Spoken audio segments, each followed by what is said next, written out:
क्या क्या बैठना है, मीठी हवा खानी है, वो देखना कैसे बने।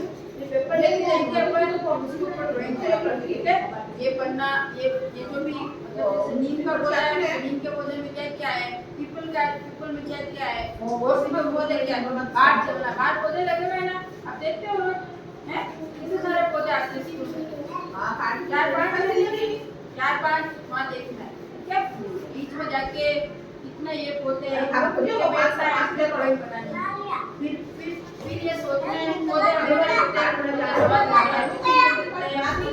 फूल देते हैं, सब्जियां बनाते हैं उनसे। नीम का पौधा नीम की दवाई में भी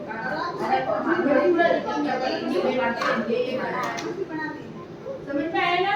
पौधे का बाहर ये पेंटिंग वगैरह होगी, फिर पौधा बाहर जाके पेंटिंग बनाएंगे, फिर लिखेंगे पौधा क्या देता है, ऑक्सीजन, फल फ्रूट देता है ना, पर पौधे क्या देता है, ठीक है। ग्राउंड में जाके एकदम गोला बना के याद नहीं होगा आपको।